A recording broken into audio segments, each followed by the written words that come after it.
소위 윤창호법이라고 불리는 도로교통법 제148조의 2, 제1항이 개정되어 적용될 것으로 보입니다.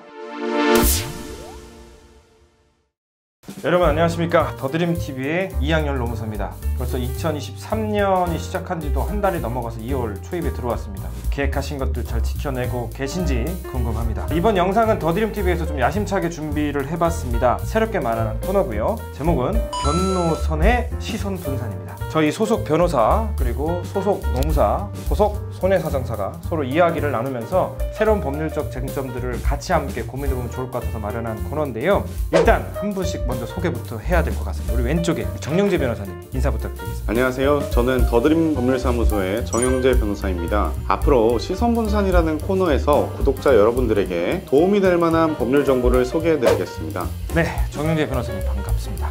그 다음은 우리 오른쪽에 계시죠? 이문현 손해사정사 반갑습니다. 안녕하세요. 반갑습니다. 더드림 법률사무소의 손해사정사 임원현입니다. 다른 영상에서도 많이 찾아뵀었죠. 근데 또 이렇게 잘생긴 노무사 변호사분들 맞죠? 이분들하고 함께 촬영을 할 수 있게 돼서 굉장히 영광입니다. 네, 우리 변호사님 그리고 손해사정사님 반갑습니다. 그럼 이번 영상에서는 어떤 이야기를 좀 풀어보면 좋을까요? 바로 들이대겠습니다. 네, 들어오십시오. 네, 이번 시간에는 2023년 변화되는 법률 이야기를 좀 해보려고 하는데요. 자연스럽게 넘어가서 올해 1월 1일부터 가벼운 교통사고의 경우에는 이제 어떻게 보상 체계가 바뀌게 됐는지 금융감독원이 발표한 보도자료를 통해서 말씀을 좀 드리고자 합니다. 이거 다들 궁금하신 내용일 것 같아요. 다들 교통사고 한 번씩 인생에 살면서 겪으시기 때문에 꼭 집중해서 들으셨으면 좋겠습니다. 어떤 내용일까요? 금융감독원은요, 이제 지난 2022년 12월 27일과 29일에 보도자료를 통해서 올해 1월 1일부터 바뀌는 자동차 보험 표준약관에 대해서 발표를 했는데요. 그 중에 신체 손해와 관련된 내용인 경상환자 등에 대한 보상기준 합리화라는 내용으로 발표를 했습니다. 이 부분이 여러분들한테 좀 도움이 될 것 같아서 준비를 했고요. 간략하게 말씀을 드리자면 경상환자 대인배상2 이 치료비에 과실 책임주의가 이제 도입되게 됐다, 이렇게 이해하시면 될 것 같습니다. 네, 어려운 말들이 나오는데 일단 경상환자 어떤 분들이 여기에 포함되는지부터 정리해야 될 것 같습니다. 뭐 말 그대로입니다. 이제 경상환자는 가볍게 다친 이제 환자들을 얘기하는 건데, 약관에도 있지만 이제 자동차 손해배상 보장법 시행령 별표 1에 상해 구분이라고 되어 있는데, 여기에는 1급부터 12급까지의 상해를 좀 구분을 하고 있거든요. 그래서 상해 정도가 심하지 않은 염좌나 긴장, 타박상 이 정도의 환자들을 경상환자라고 얘기한다, 이렇게 이해를 하시면 될 것 같습니다. 그냥 염자, 근육통 이런 거를 말씀 주시는 것 같은데, 이런 가벼운 교통사고로 인한 경상환자, 여기 보상 기준이 또 어떻게 달라졌나요? 작년까지는 이제 현행대로 교통사고가 나면 한쪽이 100%인 사고를 제외한 나머지 쌍방과실 사고에 있어서는 과실의 정도하고는 무관하게 상대방 보험사에서 지급보증을 통해서 치료비 전액을 지급했었거든요. 근데 그러다 보니까 과실이 적은 피해자 측에서는 상대적으로 과실이 많은 가해자 측에 이제 치료비를 다 지급하게 되다 보니까 아무래도 형평성의 문제가 생기게 되잖아요. 그래서 이런 문제들을 좀 개선하기 위해서 올해부터 금융감독원은 자동차보험 표준약관을 개정해서 대인배상2 치료비 중 본인 과실에 해당하는 부분은 본인의 보험인 자기신체 사고나 자동차 상해 또는 본인이 자비로 처리하도록 그렇게 개선을 했는데요. 그렇지만 이게 모든 경우가 다 해당되는 건 아니고, 경상환자가 이제 보행자, 이륜차나 자전거를 포함한 경우인데, 그런 경우에는 본인 과실이 있더라도 현행대로 치료비는 전액 보장하도록 그렇게 하고 있습니다. 그럼 이제 예전에는 과실 비율대로 따지지 않았던 경상환자 부분도 과실 비율 따진다, 이렇게 보시면 될 것 같습니다. 여기 그럼 본인 과실 해당 부분에 대해서 자손으로 좀 어떻게 처리를 하도록 좀 바뀐 건가요? 만약에 상대방 보험회사하고 경상환자 간에 합의를 할 때 치료비 외에 위자료나 기타 손해배상금 등의 합의금 잔액이 남아 있으면 합의금 잔액에서 치료비 본인 부담금만큼을 빼는 거죠. 그렇게 되면 이제 지급보험금이 된다, 라는 내용으로 한계 절차를 신설을 했는데 상대방 보험사와 경상 환자 간의 치료비 부담금 상계 계약서라고 이런 계약서를 작성하도록 했거든요. 여기서 이제 치료비 본인 부담금은 경상 환자 본인의 보험인 자기신체 사고나 자동차 상해로 본인이 청구를 해야 되잖아요. 그런데 상대방 보험사에 청구를 하고 또 나머지를 본인 보험사에 또 청구를 하게 되면 좀 번거롭게 되잖아요. 그래서 상대방 보험사와 경상 환자 간에 보험금 청구권 양도 계약서를 경상 환자로부터 상대방 보험사가 받는 거예요. 그래서 이걸 받아서 본인의 자기신체 사고나 자동차 상해 보험금 청구권을 양도를 받은 다음에 자손 보험사에게 상대방 보험사가 보험금 청구권을 한도 내에서 치료비 본인 부담금을 청구할 수 있도록 그렇게 제도를 마련을 한 겁니다. 사장님, 그러면 자동차 사고에서 경상 환자는 상대방 과실이 100%가 아닌 한 본인의 보험으로 치료비 일부를 지급해야 하는 것으로 보입니다. 그러면 이렇게 시행될 경우에 서로 간의 과실 비율 분쟁이 지금보다 훨씬 증가할 것으로 예상되는데요. 제가 이해한 게 맞을까요? 네, 정확하게 이해하고. 역시 뭐 변호사는 아무나 하는 것 같진 않네요.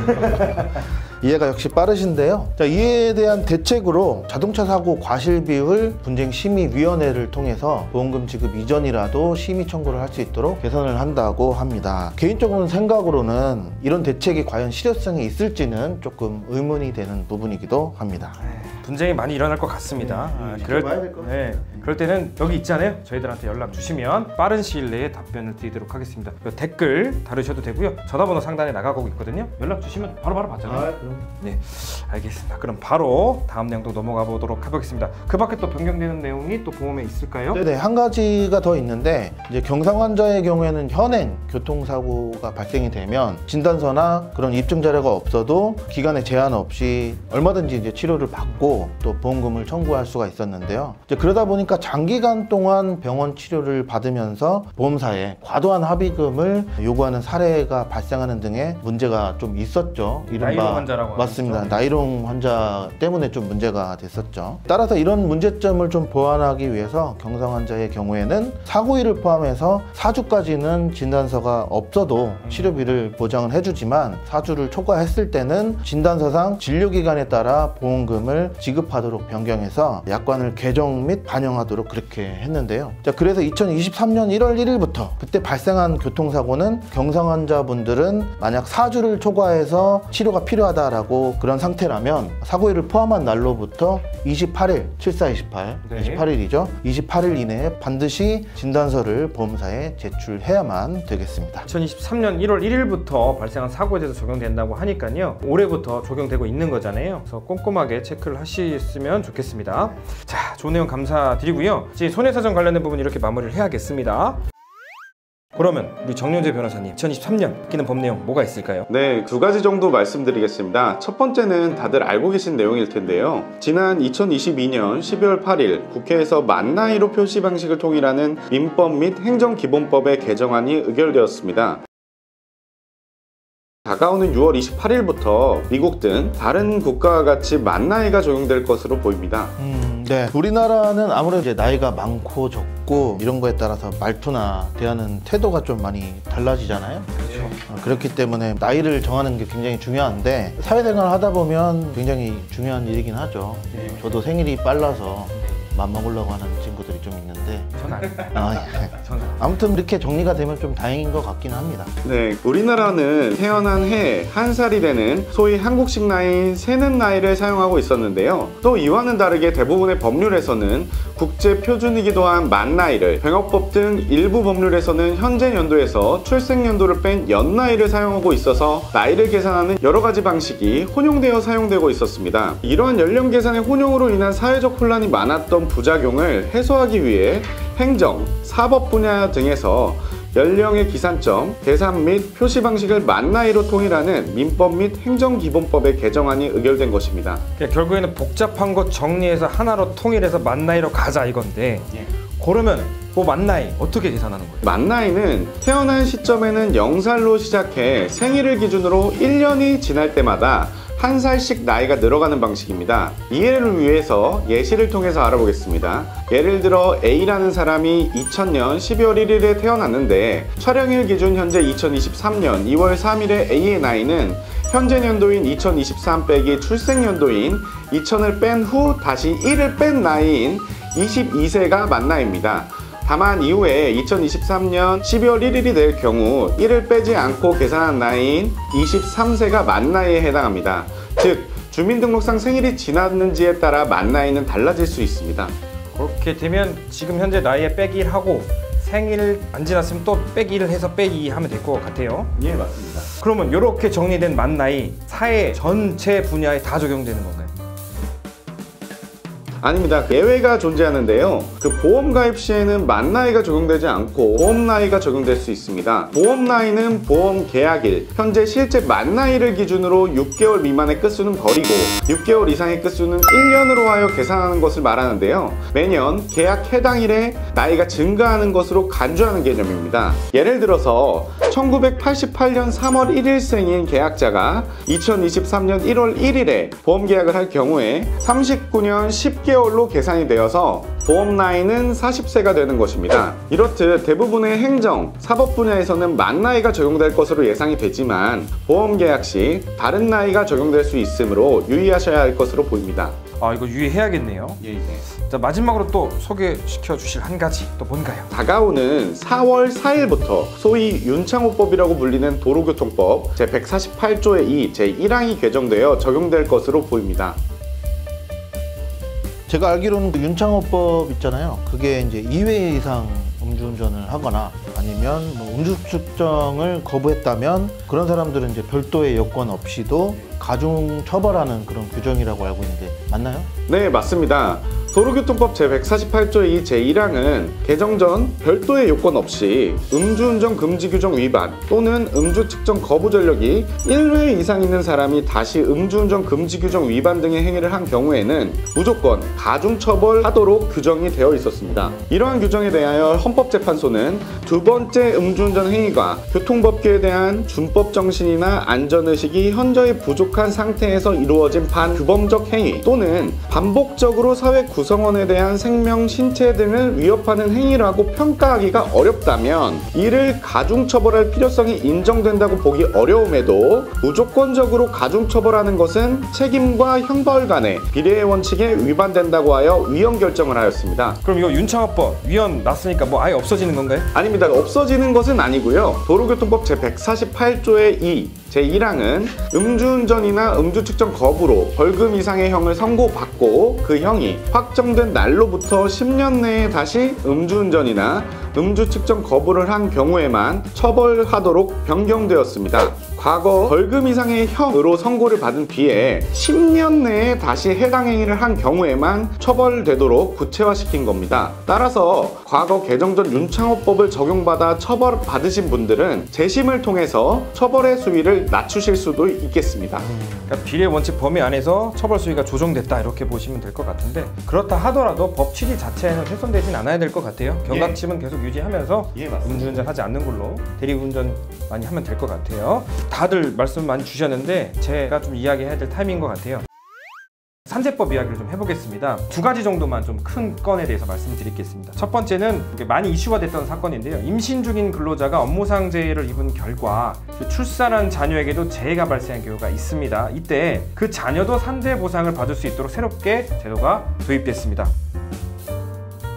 출산한 자녀를 임신한 근로자가 속한 사업의 근로자로 봐서 산재 보상을 받을 수 있도록 한 건데요. 예, 대주의료원 사건이라고 알고 있는데요. 네. 2009년부터 2010년 사이에 과로, 교대 근무, 유해 성분이 들어가 있는 약가로의 흡입 등을 원인으로 임신 간호사들이 유산을 하거나 출산을 했어도 선천성 질환을 갖고 아이가 태어나는 사건이 있었죠. 맞습니다. 그 당시 근로복지공단은 이 사건을 어떻게 판단했냐면 간호사들의 산재만 인정하고 선천성 심장 질환을 갖게 된 자녀에 대해서 산재를 인정하지 않았습니다. 이게 결국에 소송으로 가서 10년 만이죠. 2020년에 대법원에서 산재로 인정하는 취지의 판결이 나왔습니다. 하지만 이건 개별 사안에 대한 판단이었기 때문에 일반적으로 적용하려면 근거 규정이 있어야 했습니다. 그래서 이번에 그 근거 규정이 마련되어서 시행이 됐다 이렇게 보시면 될 것 같습니다. 그럼 하나 더 남았잖아요. 네, 하나 더 소개해 주실 건 뭐죠? 두 개씩 하기로 했으니까 하나 더 하겠습니다. 중요한 사항이 하나 또 개정이 되는데요. 요거는 산재 관련 있으신 분들은 다들 관심을 가질 만한 사안인 것 같아요. 먼저 특수 형태 근로 종사자의 산재보험법 적용 요건이었죠. 전속성이 폐지되고 특수 형태 근로 종사자 플러스 플랫폼 종사자 이 모두를 아우르는 노무 제공자라는 더 큰 개념이 생겼습니다. 그래서 이 노무 제공자에게 적합한 새로운 산재보험 체계가 생겼다 이렇게 보시면 될 것 같습니다. 노무 제공자. 네, 이게 그러면 언제부터 시행이 되는 거예요? 제가 외웠어요. 네, 외웠습니다. 네. 어렵지 않습니다. 2023년 7월 1일부터 시행이 되는데요. 네. 특수 형태 근로 종사자의 경우에는 이제 보조 사업장에서 재해를 입은 경우에도 인정해 주는 것으로 이미 좀 적용이 되고 있는데요. 근로자가 아니지만 자신이 직접 노무를 제공해서 그 대가를 받는 사람들은 모두 노무 제공자에 해당하는 것으로 봅니다. 다만 무한한 것은 아니고요. 대통령령으로 정한 직종에 해당을 해야 합니다. 여기서 해당한다면 여러 사업의 노무를 제공하더라도 특정 사업주의 정속이 요건이 되지 않기 때문에 산재보험에 더 넓게 적용될 수 있다고 보시면 되고, 또 한 가지는 산재보험 적용제에 신청을 하도록 돼 있었어요. 근데 이게 전면적으로 폐지가 되니까요. 사실상 전면적으로 산재법 적용이 된다 이렇게 보시면 될 것 같습니다. 그러면 노무 제공자랑 사업주의 네. 보험료 부담은 어떻게 되는 건가요? 사실 입법 과정에서 이게 제일 정리가 안 돼서 문제가 됐었는데요. 노무 제공자 반, 사업주가 반반씩 보험료를 부담한다고 보시면 되고요. 여기 보험료는 별도로 정해서 공표를 하도록 했습니다. 자, 이렇게 첫 시간인데 어떠셨어요, 변호사님? 오늘 너무 유익한 시간이었고요. 여러 가지 이제 법률 지식을 이제 개정되는 거를 이제 배울 수 있었던 아주 유익한 시간이었습니다. 저도 그렇게 생각하는데. 사동사님은 어떠셨어요? 저도 뭐 보험 쪽 말고 다른 산재 쪽이나 일반 법률 쪽에 올해부터 바뀐 게 뭐가 있었는지 궁금하긴 했는데 네. 덕분에 유익한 정보를 좀 얻었던 좋은 시간이었던 것 같습니다. 이제 만나 이 부분에서 고민되는 사항이 있으시면 여기 변호사님 연락해 주시고요. 그 다음에 교통사고 났는데 이거 과실 어떻게 되지? 고민되시면 여기 손해사님 연락하시고요. 저한테는 산재와 관련된 문의 주시면 친절하게 답변을 드리도록 하겠습니다. 그럼 오늘은 여기까지 하고요. 다음 시간에 또 좋은 모습으로 뵙도록 하겠습니다. 지금까지 변호사의 시선 분산이었습니다. 감사합니다. 감사합니다. 감사합니다.